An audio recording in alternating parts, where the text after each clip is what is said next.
Welcome to Sputnik, orbiting the world with me, George Galloway. And me, Gayatri. The political situation on both sides of the Atlantic is in total chaos. At the time of writing, as they say, Donald Trump is still the President of the United States. But we can't guarantee that that will be true by the time you read this. On this side of the Atlantic, the British government is hanging by the tassels of an orange sash. Mrs. May is Prime Minister only by the grace and favour of 10 of the murkiest members of Parliament I ever sat with in the House of Commons. The marching bands of the Democratic Unionist Party are now in control of British state policy, which is, I promise you, not a good look. Our first guest today happens to have had a vantage point on both sides of the Atlantic. He is a former distinguished editor of the left-wing newspaper Tribune, when it was a distinguished left-wing newspaper. He also was a parliamentary candidate and may one day be one again, at least I hope so. He worked for Ban Ki-moon, the UN General Secretary, as a speechwriter and political advisor. He's even going to be teaching at Columbia University in the fall. He is a man of parts, a Renaissance man, a former member of Labour's National Executive Committee. I better not forget that, because that might become important for him and for me. He is Mark Seddon, and I welcome you to the Sputnik, Mark. It's quite a CV you've developed. I could have mentioned you were a correspondent for Al Jazeera television. And as I've known you for decades now, I'm very proud of how you've got on. But from that unique vantage point on both sides of the Atlantic, you must, like me, scratch your head at how both Britain and the United States got here. Scratching the head, yes. But do you know what? And I think this is where you and I would probably agree that this vantage point means that you can see that the pollsters, the commentariat, who on both sides of the Atlantic seem to have been talking to themselves and living in an ivory tower for a very long time, have got it spectacularly wrong again and again and again. And I think what there has been and what you can see in the United States and in Britain and in parts of Europe is essentially kind of a revolt of the Rust Belt, if you like. Essentially, 30, 40 years of neoliberal economics have brought about the most grotesque amount of poverty and division and deindustrialization. And people have had enough. And in America, people say, oh, well, what are you talking about? Donald Trump's president. Well, in America, I saw, and I've shared a platform with him a few times in the past, Bernie Sanders, from the left of politics in America, doing spectacularly well, only being frustrated at the last minute by the machinery of the Democratic Party, who had possibly the best chance of beating Trump, and Trump taking some of the choice bits of that policy agenda from Bernie Sanders and appealing to blue-collar America. And here in Britain, the most astonishing thing, with all the commentariat saying the Labour Party's finished, Jeremy Corbyn has no appeal and what have you, what did we see? Again, the British Labour Party now becomes the biggest left party in Europe. In the world. If not the world. If not the world, an extraordinary thing. Certainly in the Western world, without a shadow of a doubt, Corbyn got a bigger increase in the Labour vote than any leader since Clement Attlee in 1945. He got nearly 13 million votes, and by any measure stands on the threshold of Downing Street, especially considering the chaos I tried to describe of the British government today. Theresa May cannot be much longer for number 10, surely. Well, I mean, I think anybody who makes predictions is going to be laughed out of the room in a way. But I mean, there's one thing that people do tend to forget when they look at this this coalition that has been assembled, this coalition of the willing, that we have been here before with the major government and their deals with the Ulster Unionists, and those deals persisted for a long time. With the DUP, the Democratic Unionist Party, even harder, you know, George, even a harder, tougher bunch of Ulster men and women who are exacting a great deal from this magic money tree that the Prime Minister said did not exist. I'm sure they will prop this government up for as long as it takes. And of course, when you look at the Conservative Party now, it's very difficult to see who they can agree to take it forward. And so they have a Prime Minister.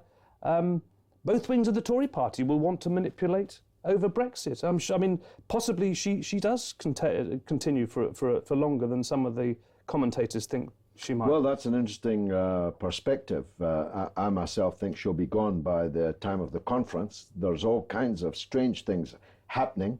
There's a carnival of publicity around Jacob Rees-Mogg, a former guest on this program, sat exactly where you were.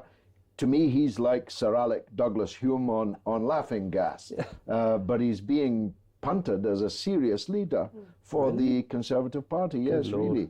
The spreadsheet Phil, the desiccated calculating machine, Philip Hammond, Chancellor of the Exchequer.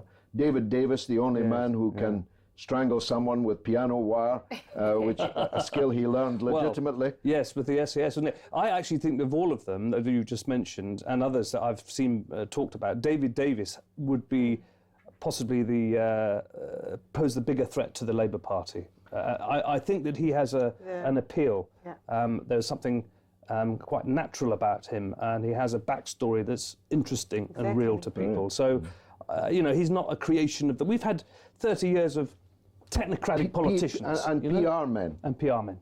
And David Davis is a serious politician. He is the Brexit Secretary. The Brexit is the #1 item on the British political agenda. He genuinely believes in it, as I do myself.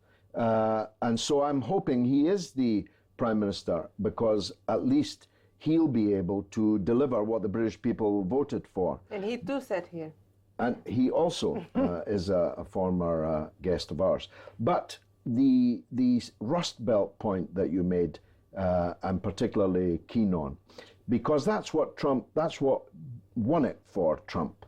The perception that their own party, the Democratic Party, long regarded as the party for working people, although that began to change under Reagan, but long regarded as at least a party more sympathetic to workers than the Republicans.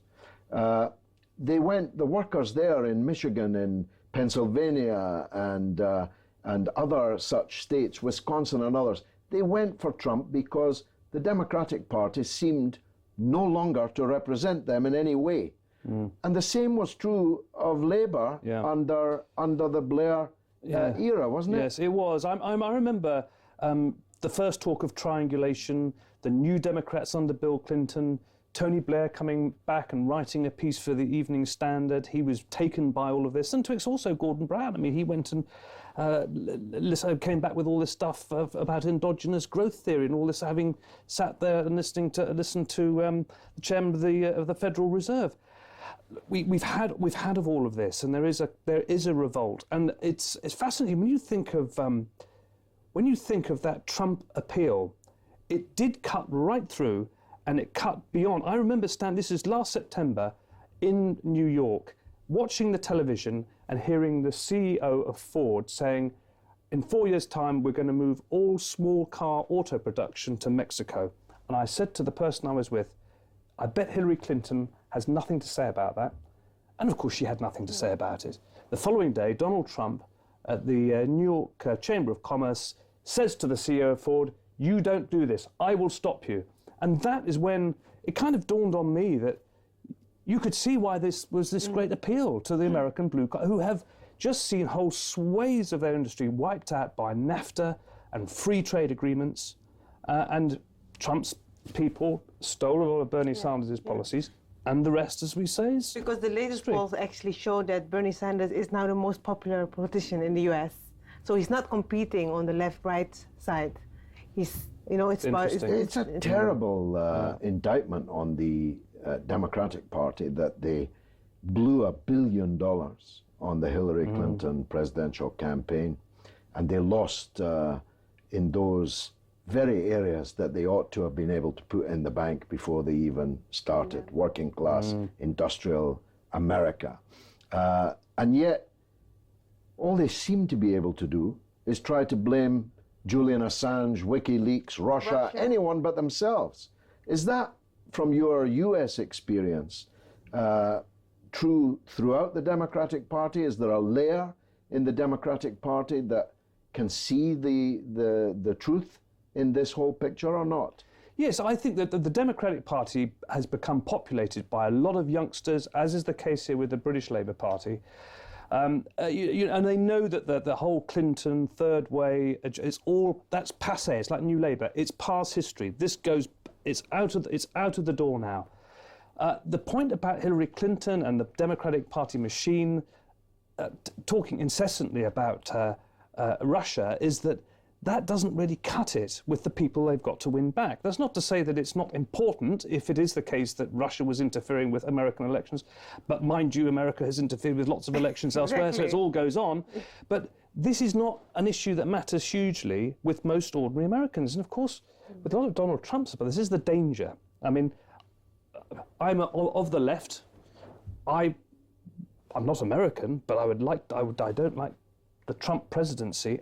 I would like to see a populist Democratic Party come back to office, to power. It's not going to do it by talking about Russia all the time, and it's not going to do it by patronising a lot of the people who voted for Donald Trump. It has to win them back. And I don't think it's there yet. I think the machinery of the Democratic Party is resistant and it's fighting back. There's a similarity here within the British Labour Party. Just off a slight tangent, I mean, for the past 2 years, after Jeremy Corbyn was elected leader on 2 occasions, there was a cacophony from about 40-odd Labour MPs, which went far beyond anything that the old Tribune group or the left groups in the old parliamentary party used to do. This was deeply vitriolic and damaging and possibly cost Labour the general election victory. Our friend Corbyn might have been in Downing Street, but for the stab in the back over 20 months nearly by the rebel MPs. But he might get there yet, and I hope you're there with him. Mark Seddon, thank you, George. Thanks for joining us on the Sputnik. Coming up next, Mosul is liberated. Say hallelujah. It's a pile of ash and rubble though, so what happens next? Find out after the break.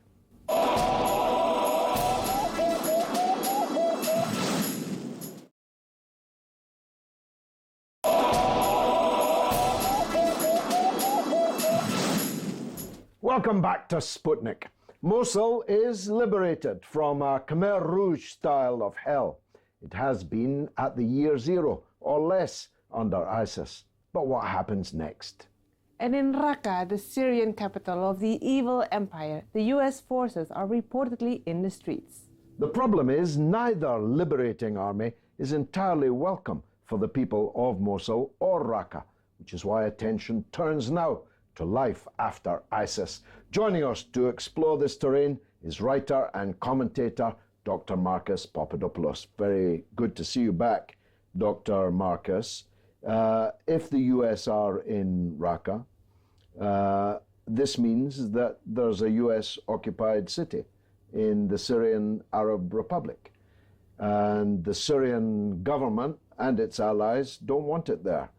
What's going to happen there? And equally, in Mosul, the city has been liberated, no doubt, from the hordes of barbarism, the black hundreds of ISIS. But the government in Baghdad is not popular amongst the people in Mosul. So what's going to happen there? You're the expert, tell us. Well, naturally, I was delighted when the news broke that Mosul had been liberated, and it really does mean that Iraq is close to being free of this terrible, terrible cancer that is ISIS. But then that happiness was tinged with some sadness, because I know that Syria still has ISIS there, and it still has other Wahhabist terrorist groups occupying Syrian territory. And it is such a shame that while Mosul, its liberation, was projected by the British media in a very, very positive light, when East Aleppo was liberated from those barbarians... The very same people. The very, very same people. It was a completely different response from the British media. Now, if we're talking about the American presence in Raqqa, I suspect the Americans have seen the writing on the wall. I believe that Donald Trump and his administration understand all too clearly that the Syrian army is going to win eventually in this conflict. So gone are the days of them trying to overthrow the Syrian government. It's not going to work. It's not going to work with the Russians there in particular, but also with the Iranians and also Hezbollah. So I suspect the Americans are falling back onto, let's call it Plan B, whereby they try and keep some sort of influence in the country by having their soldiers there alongside the various proxies who they're supporting. And I wouldn't just cite Raqqa, I would also cite along the Turkish border, which of course is occupied by the other Wahhabist terrorist group, the so-called Free Syrian Army. And to add to the mix, you now have Kurdish fighters in control of some parts of the territory, not likely to willingly hand it back to the Syrian Arab Republic. If the Americans have effectively a kind of East-West Berlin situation in Raqqa, that's a recipe for endless trouble in the future. They're going to say to the president of Syria, well, your writ might well run in all these other parts of the country, but they don't run here. And they don't run in the parts that are controlled by our Kurdish allies. Of course, the point you make about Mosul is correct. Now, Mosul has been mercilessly bombed by the United States. It is, as Gayatri said, a pile of rubble and ash. But if they continue to govern Mosul as they did before ISIS arrived, it won't be long before a new kind of ISIS emerges there, isn't it? Well, I think that's the problem. While we rejoice in the liberation of Mosul, the Iraqi government ultimately is compliant to the West. And the way it has treated its own civilians in Mosul has been abysmal. And I would say what is even more abysmal is how the Iraqi government turned a blind eye to the hundreds upon hundreds of Iraqi civilians who were murdered by the American Air Force in Mosul. Now, to me, that's a recipe for disaster for the Iraqi government in the future. Not now, but in the future, because people are not going to forget their loved ones who have been murdered by the Americans, and knowing that their own government has turned a blind eye to that. ISIS as a group, they have been defeated in Mosul, but as a concept, it probably will continue. I just wanted to raise the figure behind ISIS, al-Baghdadi. Is he of importance? Because we have long not heard of him, and it seems that ISIS just continues as a group on its own without a leader. Do you know what I think about people like Baghdadi and bin Laden? They are replaceable. Yes, they might be charismatic to their own depraved followers. Yes, they might have some sort of strong leadership skills, but ultimately they can be replaced. But what I thought was interesting, we're hearing reports at the moment that Baghdadi was killed in a Russian airstrike. Yeah. And if that's true, we should be rejoicing in that news. But it's been barely reported by British mainstream media. What about our good friends, Saudi Arabia? They are strengthened by the court decision in Britain this week that selling them weapons is perfectly lawful, even though they are using those weapons against civilians in the Yemen. And British law says that we must not sell weapons that are used for external aggression or internal repression. How the honourable judges squared that, I really don't know. Saudi Arabia has a new 30-year-old ruler, effective ruler, crown prince. Are they going to go back into their box, or are they emboldened by Trump and his support for them in the confrontation with Qatar, and strengthened by the court victory of the British government this week? Well, Saudi Arabia is emboldened. It's emboldened especially because its man is now in the White House, and that's Donald Trump. For decades, he has had very, very extensive business ties with the Saudi royal family. And it's no coincidence that about a week or 10 days before Trump bombed that Syrian airbase in April, the American government, the Saudi government, signed a $200 billion contract whereby the Saudis would invest $200 billion in American Saudi enterprises. Now, it's my own guessing that in return for the Saudis pumping that money into these businesses, Trump would have to attack the Syrian military. He did that, and then it's only a few weeks ago he attacked the Syrian military again, and on both occasions, who benefited from those attacks? It was ISIS. Because ISIS started attacking that Syrian military installation when it was bombed, and it attacked those Syrian military forces when they were bombed a few weeks ago. But, let's be clear about it. Saudi Arabia is the leading exporter of religious extremism and terrorism in the world, at the scene of every Wahhabist terrorist act in the world, be it London Bridge, be it Manchester, be it Borough Market. There is a sign pointing back to Saudi Arabia. Of course, Saudi Arabia was in a no-lose situation because they had a long relationship with Donald Trump, but they had an even more profitable one with Hillary Clinton. They were significant donors to the Clinton Foundation, and their people were in full support of Hillary. So it was heads you win, tails you win. Absolutely. So far as they were a win-win concerned. Yeah. Now, the war is coming to an end in Iraq. It's not quite that advanced in Syria, but the end result is clear, as we both know. The president of Syria is staying. The Syrian Arab Army and its allies have won a truly historic victory. I mean, this is Stalingrad levels of military achievement. They were fighting an armed invasion of their country by dozens of countries, and on 300 fronts. And on 300 fronts at one point. Yes, it is something that will be studied and written about in the future.